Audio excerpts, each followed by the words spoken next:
예, 추석 연휴 때 그 지난 일요일 추석 사이에 껴가지고 뭐 이제 이동하고 가족들 만나고 분주한데 방송 듣는 것도 그래서 그냥 쉬었어요. 항상 연휴 때는 쉬죠. 우리 교회는 어, 예전에 건물 교회 할 때도 그랬잖아요. 주일날 교회는 가야 되는데 벌초하러 간다 그러면은 제가 벌초하러 가라 그랬잖아요. 형제들 다 모여서 벌초하는데 교회 간다고 나는 빠지면 형제들이 뭐라 하겠어요. 욕하지. 교회 하면 아주 진저리가 아주 이기적인 놈들이라고 하죠. 그러니까 그런 게 사실은 선교거든요. 전도고. 그래서 만약에 벌초하는 날이 주일이다. 일요일이다. 그럼 그날 빠지고 가서 형제들에게 섬기면서 벌초를 열심히 하고 점심을 사라. 예? 예전에도 그랬는데 이제 그것뿐만 아니죠, 지금. 아무튼 추석 긴 연휴 오늘까지 잘 마무리하시고 또 내일부터는 또 삶의 현장, 저는 또 새벽 근무고 또 일할 수 있는 자리가 있어서 감사한 거예요, 여러분. 내가 매일 눈 떠서 갈 곳이 있다. 그것처럼 행복한 게 없어요. 자, 오늘은 마태복음 9장 35절로 이제 보는데 그 전까지 쭉 예수님께서 두루 다니시면서 병든 자와 아픈 자, 귀신 들린 자, 또 괴로운 자 이런 모든 사람들의 병도 고쳐주시고 친구도 되어주시죠. 마태 같은 친구는 갈등이 많잖아요. 삶에 갈등이 많은 친구에겐 말을 들어주고 친구가 되어주는 거죠. 복음서의 중요한 메시지 중에 하나가 친구 개념이에요. 나는 너희를 친구라 하리라. 요한복음에 나오잖아요. 친구. 예수님은 종교의 대상이 아니에요. 친구래요. 친구. 이것만 알아도요. 지금 개신교에서 하는 모든 행태들이 싹 정리되는 거야. 뭐 예수를 숭배하고 섬기고 기도하고 뭐 해서 취할 게 뭐예요? 다 자기 이기적 욕심이잖아요. 근데 예수님은 우리에게 친구가 되어주는 거예요. 친구. 괴롭거나 힘들거나 외로울 때 항상 찾는 사람이 친구예요. 어떨 때는 부모도 모르잖아요. 부모가 내 깊은 고뇌를 알아요. 부모에게 못할 말도 있거든요.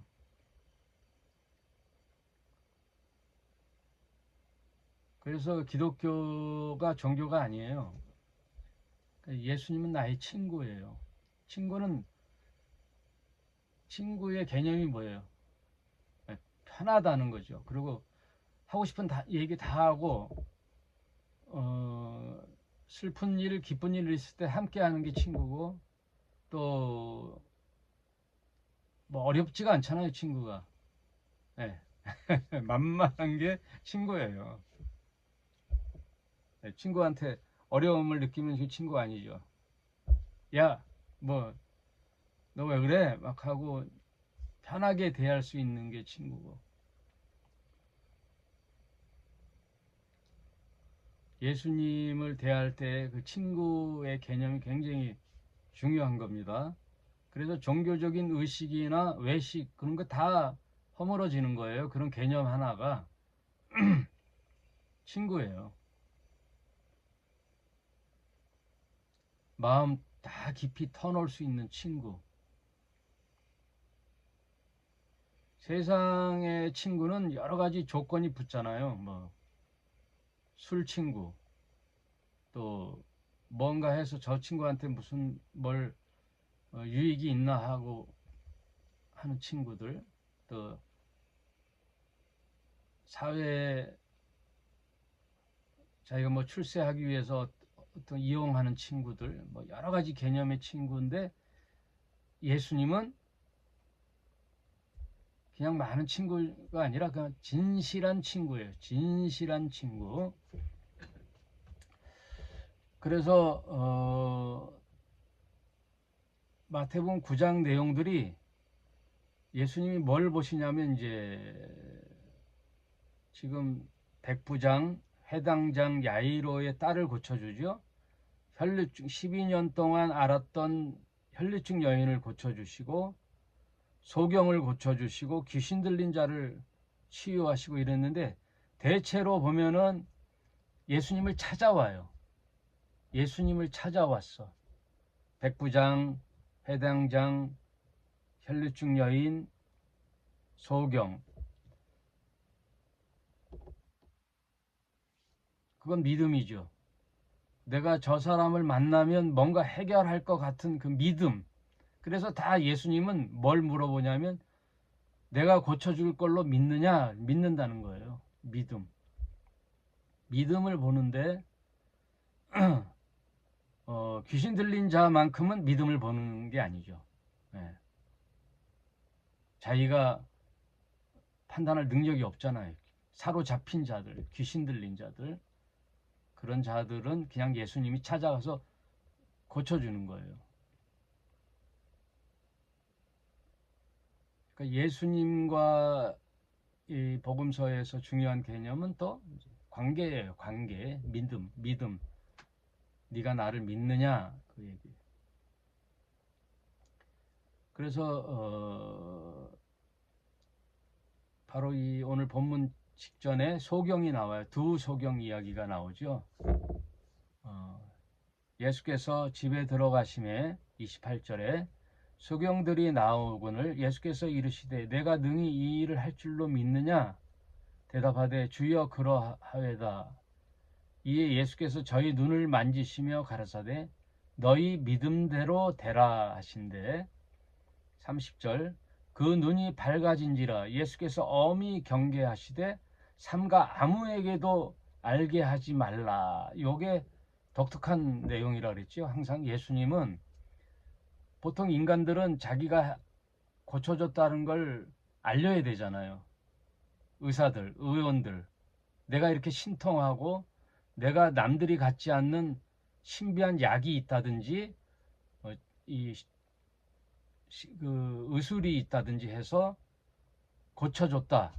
그러면 뭐 거기다가 좀 그 뭐라 그러죠? MS의 그 양념을 좀 쳐서 부풀려서 소경 2명이 아니라 뭐 10명이라고 하고 뭐 엄청난 걸 부풀려서도 얘기하는 게 인간 심리예요. 누구나 다. 예. 옛날에 반장 아는 사람 없고 옛날에 부자 아니었던 사람 없죠.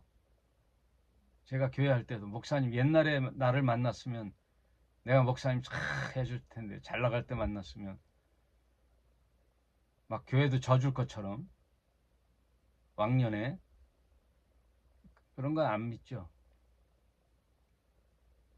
근데 예수님은 독특하게 이런 거를 아무에게도 엄히 경계하사 절대로 이거 눈 떴다는 얘기 하지 마라 하고 보냈는데, 거꾸로 저희가 나가서 예수의 소문을 그 온 땅에 전파하니라.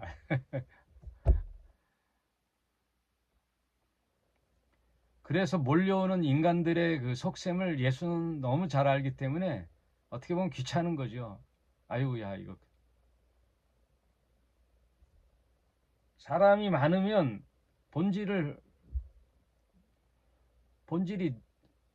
퇴색돼요. 사람이 많이 몰리면, 나에게 막 부응이 되면요. 뭔가 내가 능력이 많은 것 같고 뛰어난 존재 같고,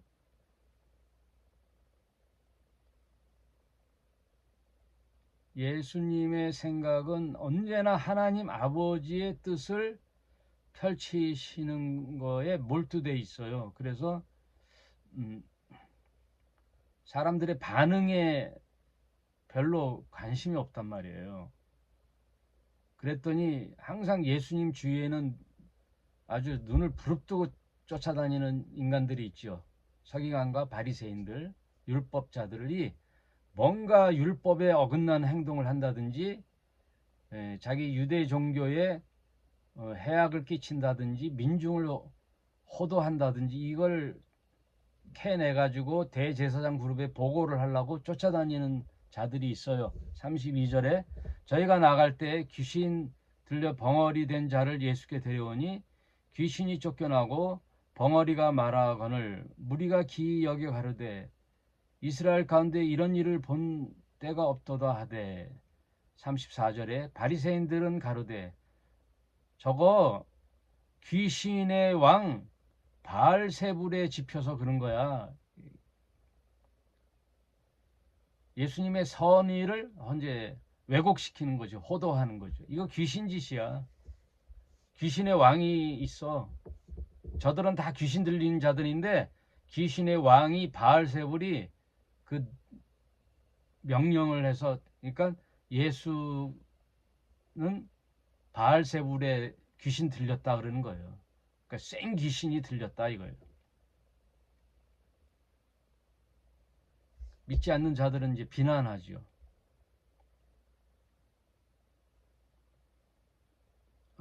전주에 그랬죠. 거라사 지방에 가서 군대 귀신 들린 자를 고쳐주는데 그 귀신이 어느 때에 들어갔어요? 돼지떼에 들어가서 돼지떼가 2,000마리가 바다에 몰살하니 엄청난 재산의 손실이잖아요. 그러니까 거라사 지방 사람들은 귀신 들린 두 광인이 제정신이 돌아왔다는 게 중요한 게 아니에요. 엄청난 재산의 손실을 보는 거란 말이에요. 재산의 손실. 다 사람들은 그게 마땅한 판단이라고 생각하죠. 예, 마땅한 판단이라고 그래요. 손실. 예? 지금 정치계도 다 마찬가지예요. 나중에 예수님의 제자 중에 그 가룟 유다가 마리아가 그 3천 데날리온이나 되는 옥합을 깨서 예수님의 머리에 그 기름을 붓고 그 머릿결로 예수님의 발을 닦아주는 그 행위가요, 예수님의 죽음에 대한 장사를 지내는 거거든요. 향유를 붓는다는 것은 예수님은 많은 사람을 위하여 대속 제물이 되는 이 말씀을 쭉 해왔기 때문에 마리아는 그 뜻을 알지요. 그래서 그 3천 데나리온이라는 것은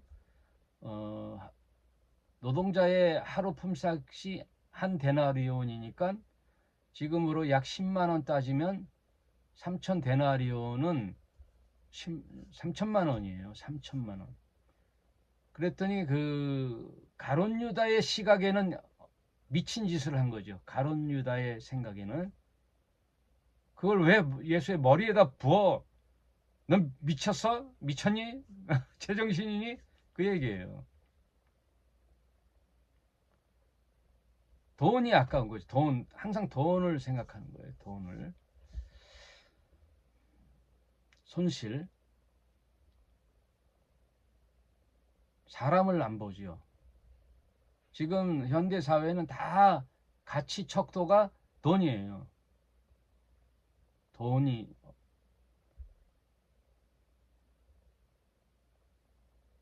그래서 농담처럼 뭐 방송에서 돈 많으면 형이라 그러잖아요. 교계에서도요, 큰 교회가 돈을 많이 내거든요. 회비를. 교단 회비를 많이 내잖아요. 근데 젊어. 아버지가 목사였다가 세습받은 목사가 40대인데 교단에는 60 넘은 선배들이 많은데도요, 다 개척교회야. 100명 교회도 안 돼, 교인이. 그러면 힘이 없어요. 다 누구 얘기 들어야 되느냐? 큰 교회 목사 얘기 들어요. 후배인데, 젊은 목사인데. 교회마저도 다 논리가 뭐냐? 원리예요. 돈의 논리.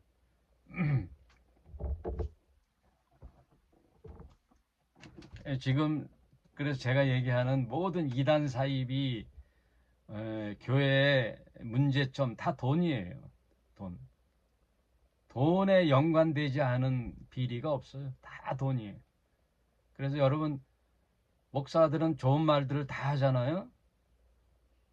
좋은 말 하잖아요. 포장하니까.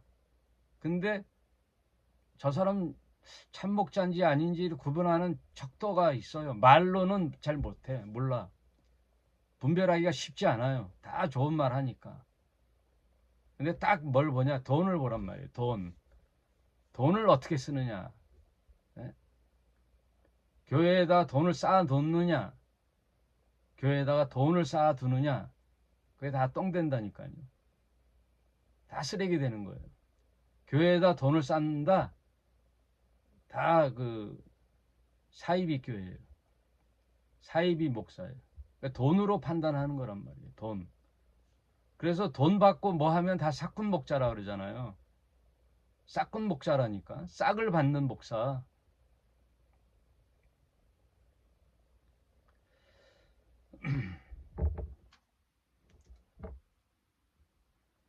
큰 돈을 그렇게 한다. 작은 돈은 괜찮아. 아니에요. 작은 돈도 마찬가지예요. 돈 받고 뭐 한다? 돈 받고 뭐 성경 공부 가르친다? 후원금 받아서 뭐 한다? 그래서 예비비로 뭐 돈을 쌓아둔다? 다 똥 되는 거예요. 그 만나의 가르침이 그거예요. 다음 날 만나를 남겨놓으면 썩어요.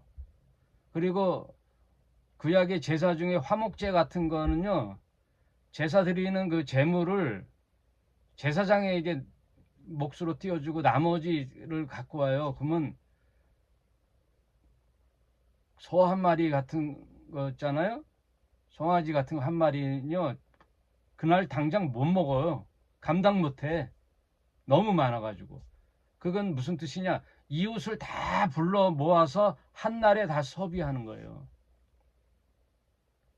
남겨놓지요, 썩어요.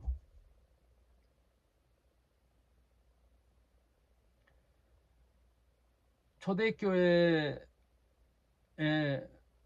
신자들이 얼마나 신실했으면 자기 재산을 다 자기 것으로 여기지 아니하고 사도들의 발 앞에 갖다 놨다 그랬잖아요. 재산들을. 그 아나니와 삽비라가 장난쳤잖아요. 초대교회 시작이 그렇게 엄중했단 말이에요. 네? 재산의 일부를 떼어놓고 이게 다인 양 내놓는 거, 이것도 엄청난 헌신이잖아요.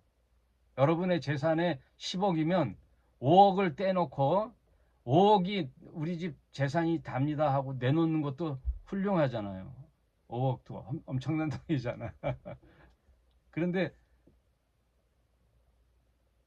순수성, 믿음의 순수성의 훼손이에요. 교회의 순수성의 훼손이란 말이에요. 그러니까 사도들이 어떻게 했어요? 이걸로 막 다툼이 있거든요.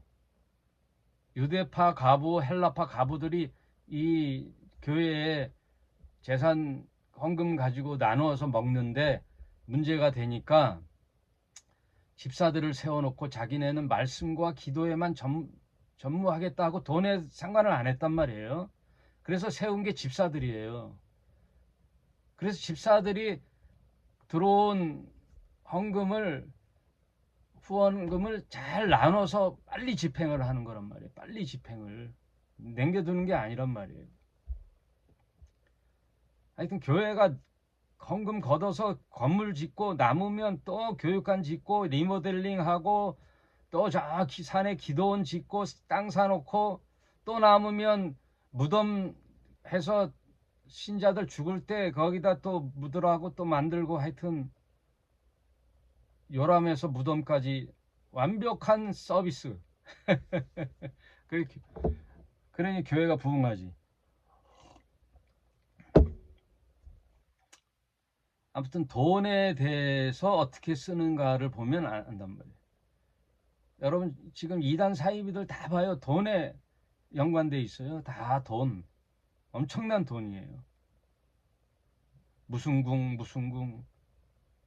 예? 교주들이 정말 청렴하게 살면서 모든 신자들에게 베풀었다는 사이비 교주 봤어요? 다 돈 챙기지.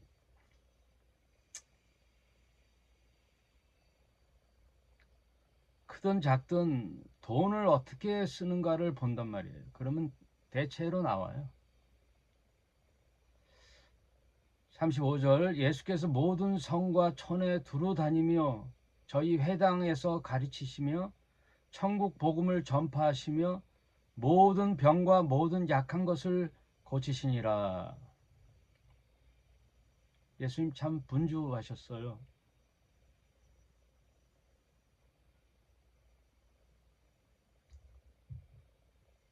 패션 오브 크라이스트라는 영화에 보면 패션이라는 것이 사명이잖아요. 사명. 패션, 자신의 임무와 또 같은 말 뜻에 뭐가 있냐면 열정이라는 뜻이 있어요. 열정. 36절 무리를 보시고 민망히 여기시니. 근데 예수님의 마음 상태를 지도자의 마음 상태가 뭘 보냐? 사랑이 많으신 거예요. 예수님이. 못 견뎌요. 열정이 왜 나왔느냐? 못 견디는 거예요. 불쌍한 거 보면 못 견디는 거예요. 그래서 모든 성과 촌에 두루 다니시는 거예요. 막 여기. 예? 그래서 거라사 지방 갈 때 배에서 잤어요. 그냥 녹아 떨어지는 거란 말이에요. 풍랑치는 배에서 어떻게 잘 수 있어요? 그건 녹아 떨어진 거예요. 피곤해서 예수님이. 시간 날 때 한가해서 하신 게 아니라 녹아 떨어진 거란 말이에요. 모든 성과 촌에 두루 다니시며 각색 모든 병과 모든 약한 것을 고치시니. 근데 왜 그래요? 애타는 거예요. 애타는 거. 그 무리를 보시고 불쌍히 여기셔서 불쌍히 여기셔서 민망히 여기서 여기서 원어에는 스프랑크니조마이라는 단어를 썼어요. 스프랑크니조마이. 애간장 원어의 뜻은 애간장이 탄다는 거예요. 애간장. 안 됐어서 안 돼가지고 불쌍한 거죠. 그게 보이는 사람들이 아프리카 가는 거예요. 여러분 탤런트 김혜자 씨 알죠? 방송가에는 유명한 사람이에요. 하루에 담배 2각 피는 사람이죠. 그리고 절대 자기 외에 뭐 연기에 집중하느라고 뭐 돌아볼 겨를이 없어요. 그 사람이 어느 날 예수를 만나고 담배는 뭐 저절로 끊기는 거죠. 그리고 아프리카를 보니까 불쌍한 거예요. 그게 보이는 거예요. 그러니까 크리스찬들은 남의 고통이 공감이 되는 거예요. 공감 능력. 그걸 공감 능력이라고 하죠. 하나님이 이렇게 인간을 보시고 이놈들 하고 심판자가 아니라 공감을 하셔서 이 땅에 인간으로 오시는 자체가 하나님은 사랑이신 거예요. 그래서 요한 1서에 2서인가 3서인가 아니 요한서에 보면 하나님은 사랑이시다 그래요. 하나님은 사랑이시다. 그 교회를 볼 때 돈을 보고 또 하나는 뭐 사랑이 있느냐를 보는 거예요. 사랑하느냐. 두 광인을 보고 애탄 거죠. 재산이 문제가 아니에요. 교회가 막 부흥하는데 정말 돌보아할 사람들이 중요하면 교회의 성장에 관심이 없어요. 교회를 안 짓는 거야. 에?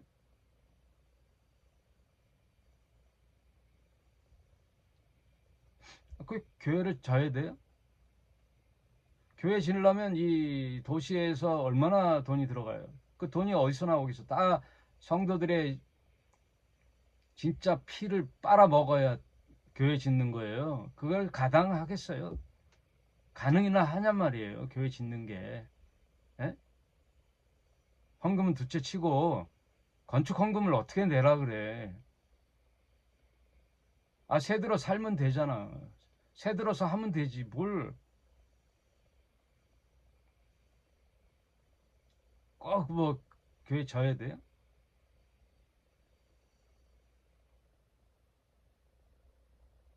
그러니까 생각 자체가 출발부터 잘못된 거예요. 출발부터.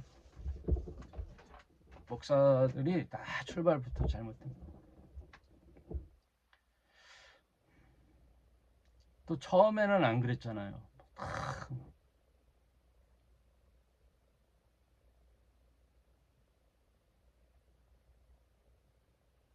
아예 그 교회 정관에다가 교회 건축 안 합니다 하고 박아 넣어야 돼. 예? 목사도 가서 나가서 돈 벌고 일하고 일해야지 뭘.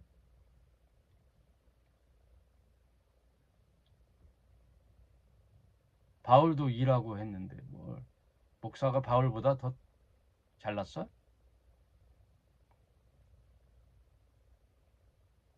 바울도 후원금을 모았잖아요. 그 후원금을요, 타 교회, 개척 교회 도와주려고 예루살렘 본교회에 후원을 요청한 거예요.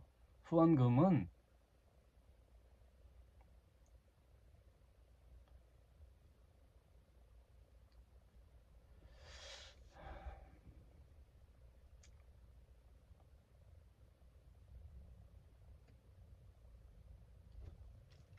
그러니까 예수님 마음이 애타는 거죠.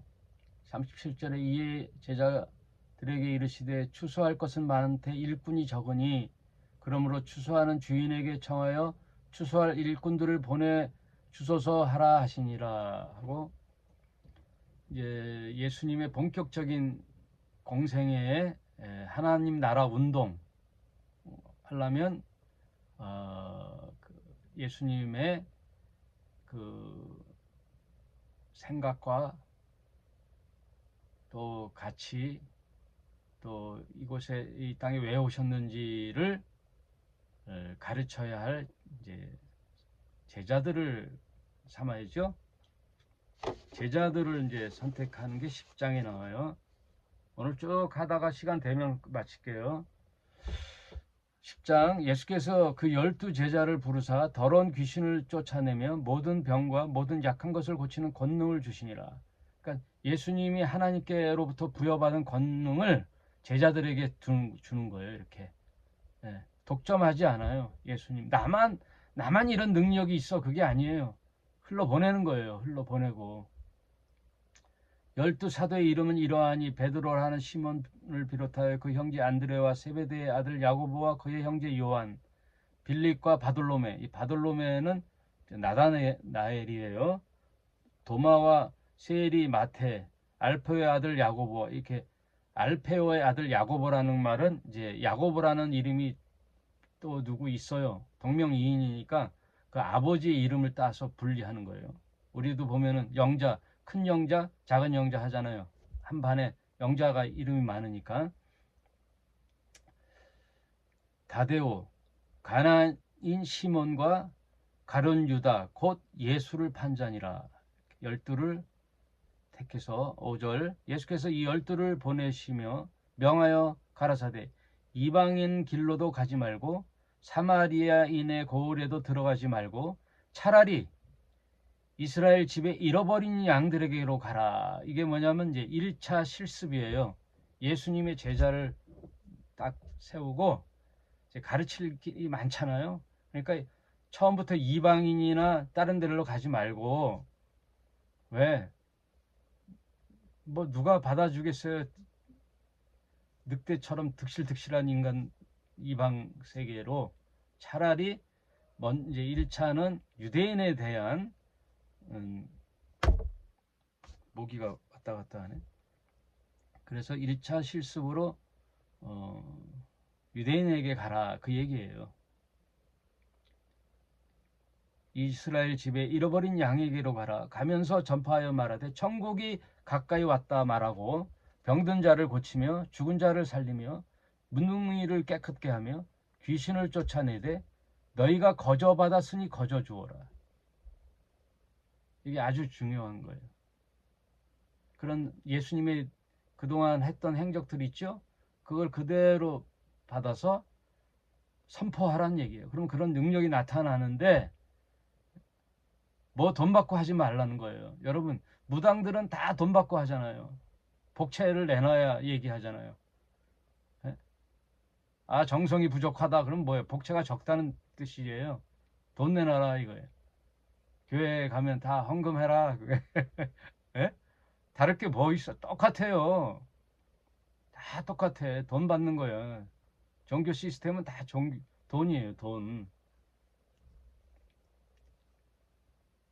근데 성경은 뭐라 그래요? 거저 받았으니 거저 주어라.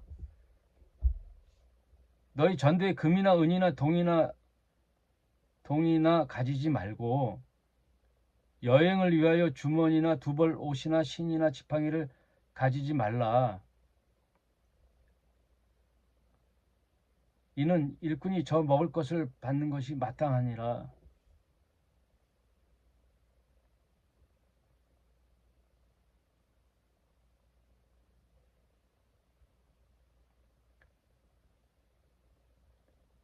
주기도문 보면 오늘의 일용할 양식을 주옵소서, 이런 기도들이 어떤 예수님의 제자로 산다는 그것은 나그네의 심정으로 살아라 이거예요. 나그네.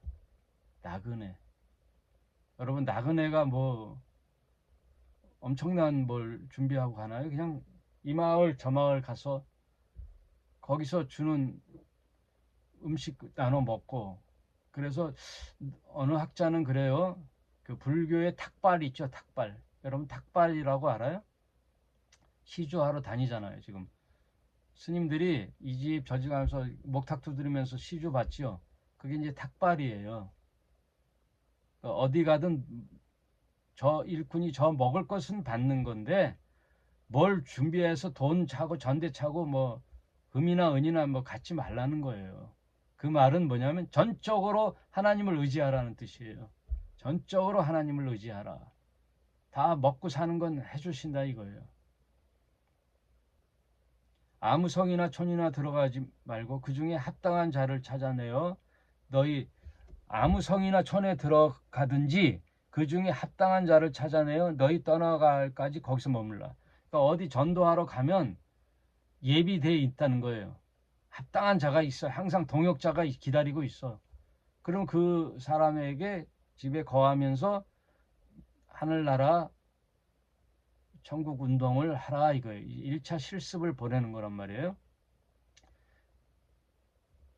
저도 예전에 그 외판원을 할 때 책 같은 거 팔았거든요. 양주동의 국어 대사전이 이렇게 두꺼워요. 그 책 한 권 팔면 저한테 12,000원이 떨어졌어요. 그때 월급이 15만 원 할 때, 그게 한 6, 7만 원 했을 때 12,000원 떨어졌어요. 그리고 영어 회화 카세트 테이프랑 책을 팔러 다녔거든요. 에브리데이 잉글리시 드릴, 이게 안 잊어버리잖아요. 오래된 얘기인데, 그 외판원을 했을 때 처음에 훈련을 하러 어디 회사에 쑥 들어가서 설명하기가 그렇잖아요. 그러니까 외판원이 엄청난 자기 싸움이거든요. 그래서 거기 사장님이 훈련을 하는데 일단 무조건 나가잖아요.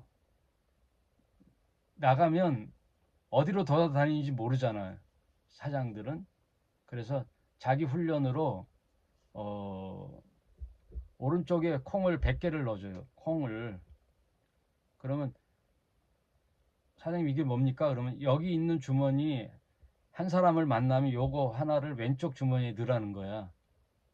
예, 그냥 막연히 가는 게 아니라 그래서 요 주머니께 이쪽으로 다 오면 그날 끝나는 거야. 그때 이 사무실로 들어와. 그래서 그게 다 외판 훈련이죠. 그리고 예수님하고 다른데 그때 외로운 여우가 되라 그래요. 그러니까 외판원들이 대체 둘이 다녀요.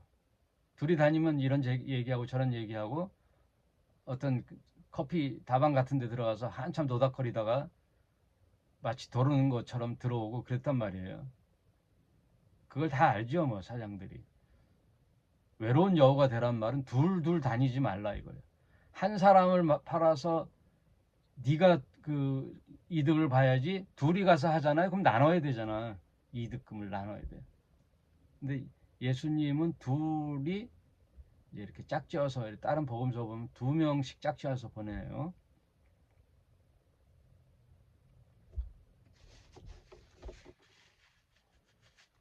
그 마릴 성도 예수 그리스도라고 미국 선교사들 이렇게 있잖아요. 미국 몰몬교라 그러죠. 몰몬교들은 미국 선교사들이 다니잖아요. 우리나라에 지금은 잘 안 보이는데 예전에 흰 옷에 까만 넥타이에 명찰을 달아요. 마릴성도 예수 그리스도교 하고 이름 뭐 제임스 존 뭐 이렇게 2명씩 짝지어서 다니잖아요. 그게 교리예요. 그들의 교단의 교리는 종파의 교리는 한번 그 신자가 되기로 이제 마음 먹으면 훈련을 받는데 평생에 2년을 꼭 해외 선교의 사명이 있어요. 거기에 사인을 해야 신자가 돼요. 해외 선교. 그게 교리예요. 그들의 계율. 그래서 오는 거예요. 한국에. 필리핀에. 일본에. 2명씩 꼭 와요. 몰몬교도라 그래요. 지금도 있죠. 우리 동네에도 있어요. 지금 후기 성도 그리스도교, 후기 성도교회라 그래야 돼. 후기 성도. 그러니까 말세에 구원받은 무리들이라는 뜻이겠죠. 그들은 성경과 몰몬경을 믿어요. 몰몬경의 창시자가 어느 계시를 받아 어느 큰 나무 밑에 가서 파보라 그래서 파봤더니 거기에 무슨 그릇이 있어서 그 안에 들여다보니까 거기서 몰몬경이 나왔다 그래요. 몰몬경. 그래서 그들은 성경과 몰몬경을 동시에 같이 배워요. 그래서 계시록 가르치다 볼 때 보면 그걸 두 증인에다가 해석을 해요. 두 증인은 사람이 아니라 경전이라 이거예요. 성경과 몰몬경 두 증인. 그건 계시록 할 때 다시 또 설명했는데 뭐 기억하면 하는 거. 계시록 또 할 때가 있을지 모르겠어요. 사복음서를 이 스텝으로 나가다 보면 저는 이제 은퇴하거나 그만둘 때까지도 못할 것 같기도 해요. 그래서 두 제자들을 섬겨서 이제 세워서 제자들을 이제 훈련을 시키는데 그 집에 들어가서 평안을 빌라. 그 집이 이에 합당하면 너희의 빈 평안이 거기에 임할 것이요 만일 합당치 아니면 그 평안이 너희에게 돌아올 것이니라. 그래서 교회 사람들 여러분 지금 어떤지 모르겠어요. 여러분 처음 교회 가면 거기서 기도하죠. 네, 예배실에 들어가면 다 기도하잖아요. 그리고 어느 집에 가면 기도하죠. 소파에 앉아서 기도하잖아요.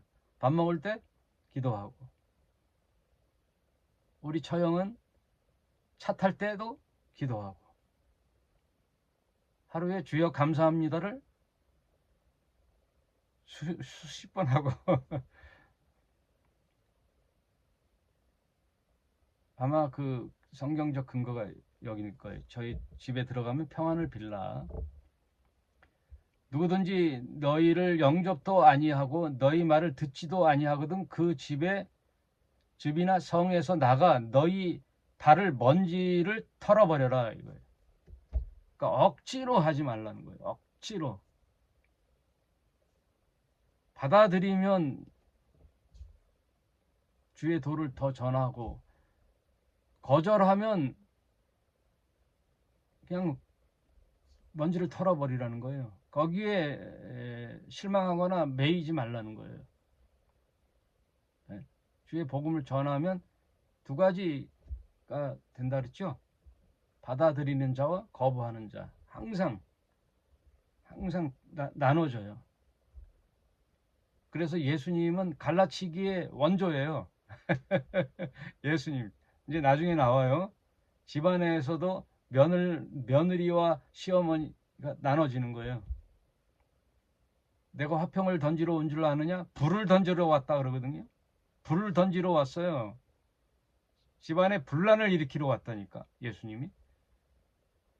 왜? 진리에 대해서는 한 마음이 안 되는 거야. 받아들이는 자와 안 받아들이는 자. 아무리 가족이라고 부부라고 할지라도 받아들이는 자와 안 받아들이는 자. 갈라치기의 원조가 예수님이에요.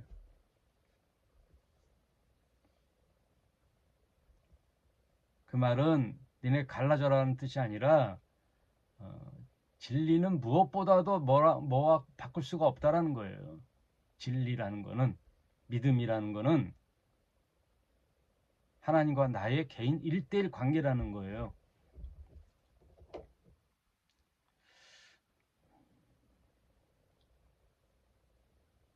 한 10분 남았네요.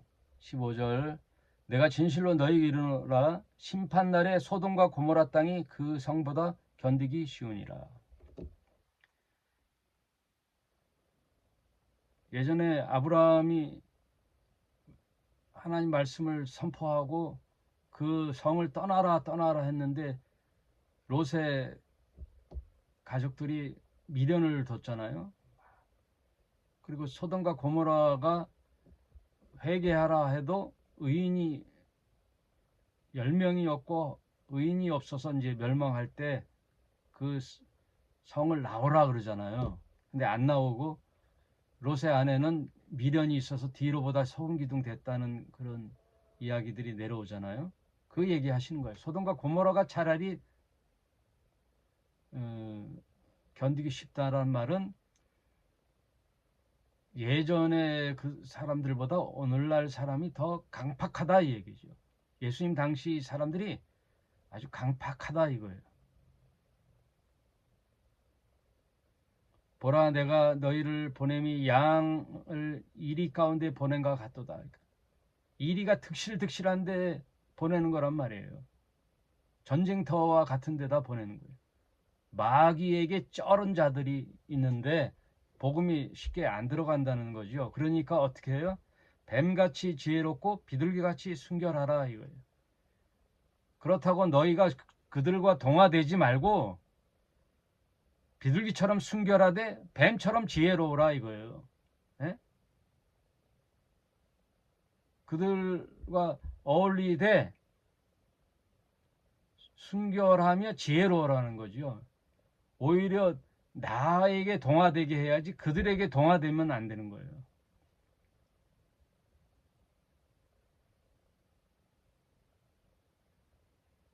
한 사람의 친구를 얻기 위해서 내가 모든 걸 해도 되는데 결국은 친구 구한다고 했다가 내가 거기에 휩쓸리면 안 된다는 뜻이죠. 결국 그 친구를 위하여 살려야 되는데 오늘날 많은 교회가 그럼에도 불구하고 그 교회에 남아 있는 거예요. 에이, 그렇다고 이 나이에 어디를 가? 내가 평생 이 교회 다녔는데 내가 이 교회 헌금을 한 게 얼만데 에? 주일 성수 한 번도 안 빠지고 11조 다 내고 30대부터 쭉 개척 초기 때부터 소위 말하는 개척 멤버인데 쫙 왔는데 내가 어디가.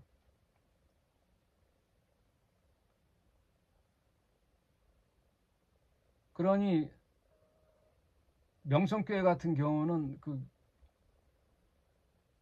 사회생활 아주 잘하고 명석하고, 예? 대학 교수고,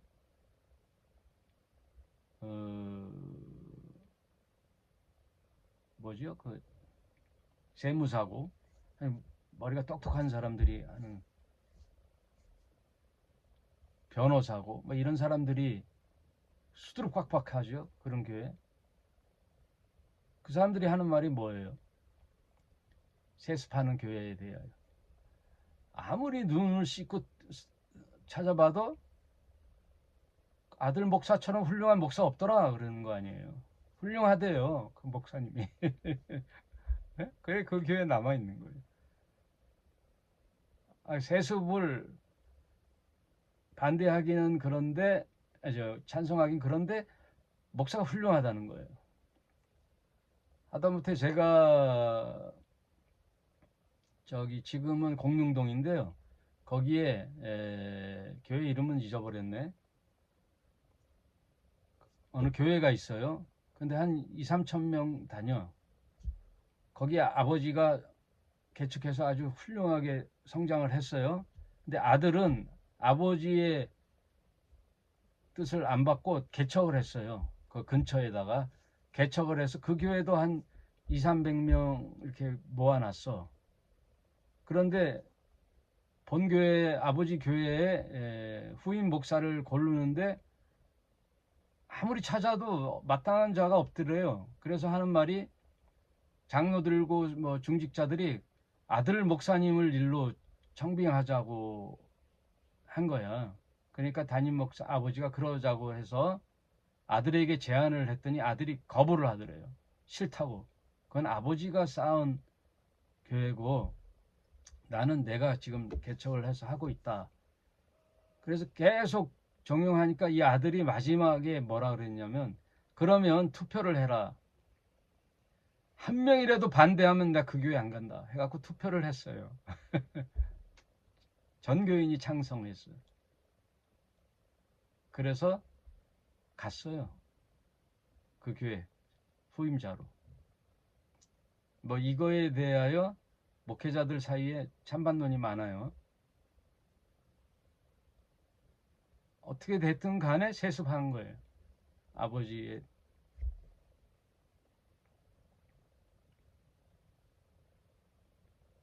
그러니까 성도들의 눈에는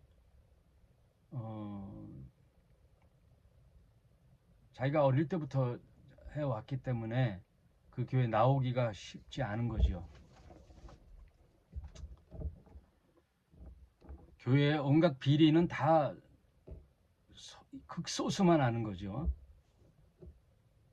그래서 지금 세간의 교회의 비판이 아니에요. 세간의 세상의 비판이 세습하는 교회가 얼마나 많아요. 세습하는 교회가 얼마나 많아요. 그런데도 그 교회가 문 닫을 것 같은데 안 그렇죠. 아주 든든히 서가죠.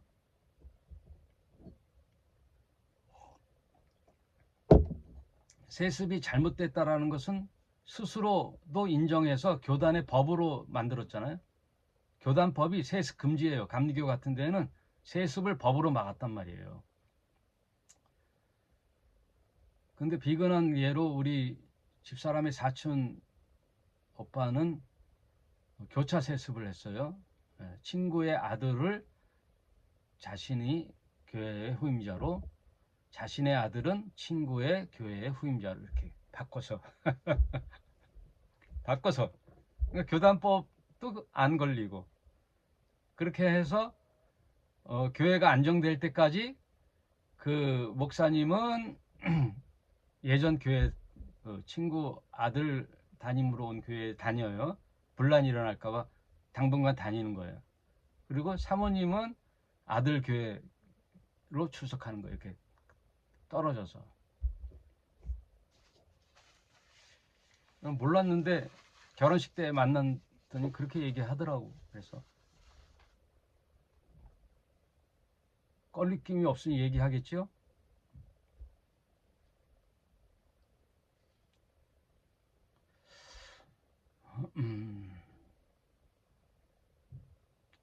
그래서 예전에는 그나마 그분을 좋게 보고 했는데 그날 이후로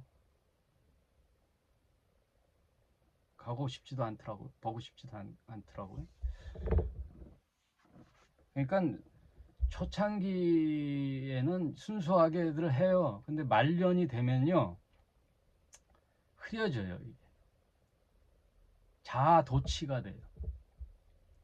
자가당착이라 그래. 매너리즘에 빠져요. 내가 했는데, 내가 40년 30년 이게 여기를 내가 어떻게 해서 부흥시켰는데, 에? 3명에서 시작해가지고 그 학고방 동네를 얼마나 발이 닳도록 신방하고 전도해서 내가 이렇게 해서 지금 오늘날 이 교회를 했는데 딴 사람한테 준다? 안 되죠. 아들한테 줘야지. 아들 없으면 사위, 사위 없으면 이렇게 교차 세습으로. 그러니까 자아도취가 되는 거예요. 자아도취가 말년에 떠날 수가 없는 거예요. 두고 갈 수가 없는 거예요. 자기가 이루어놓은 아성이 되는 거예요. 왕국이 되는 거예요.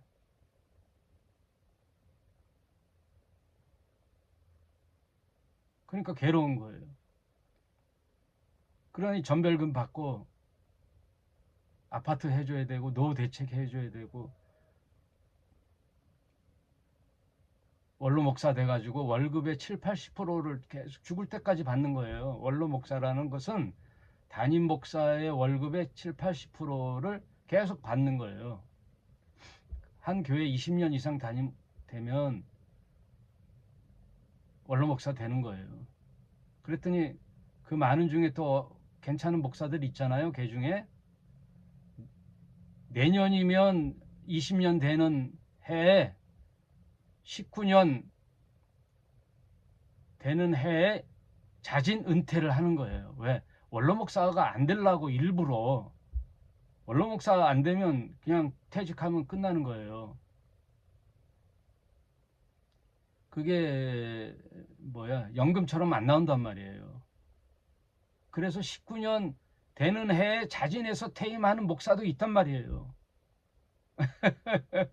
그러면 다른 목사들이 그렇게 훌륭한 목사도 있구나. 그럼 나도 본받아야지 해야 되지 뭐라 그러냐. 지 혼자 잘났어? 그 우리는 뭐가 돼? 지 혼자 잘났네. 그럼 우리 원로 목사 된 사람들은 뭐가 돼? 뭐가 되긴 뭐가 돼? 완전히 세되는 거지. 세되잖아요. 완전히 세됐어?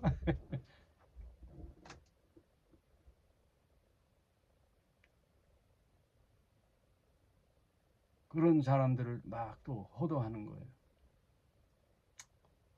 하여튼 개신교가 웃겨요. 이미 그 만mon에 세워졌기 때문에 다 논리가 돈의 논리란 말이에요. 돈의 논리. 전별금을 성도들이 성의껏 했으면 감사히 여기고 받아서 마땅치 않으면 다시 내놓으면 되는데 적다고 막 타협하고요. 내가 그 돈 받고는 안 된다 그러고 막 타협을 해요. 예? 내가 개척할 때 이 교회에 얼마를 투자했는데 그걸 그 당시 환산해서 뭐 아파트 하나 해달라고 그러고 하여튼 싹군 목자의 길을 가는 거예요. 근데 그 교회도 그래도 괜찮다라고 계속 다닌다? 그게 소돔과 고모라라는 거예요. 부역자가 되는 거예요. 그냥 이단 사입이라고 뭐 교리가 틀렸다고 해서 아니라 다 보면 돈에 사입이 되는 거예요. 돈의 종들이 되는 거예요. 돈.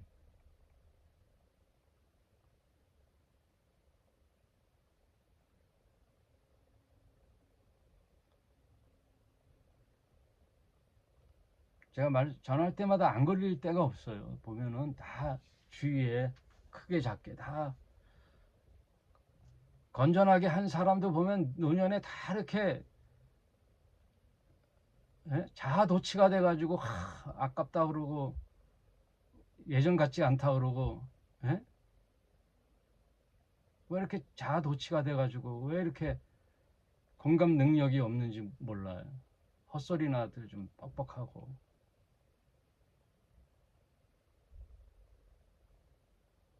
너무 실망이 너무 큰 거야. 실망이 너무 커. 하여튼 오늘 시간이 다 되면 그만하기로 했죠. 오늘 몇 절이냐? 16절까지 본 걸로 하겠습니다. 뱀처럼 지혜롭고 비둘기처럼 순결하라. 비둘기처럼 순결한 교회가 되시길 바랍니다. 오늘 여기까지 하겠습니다.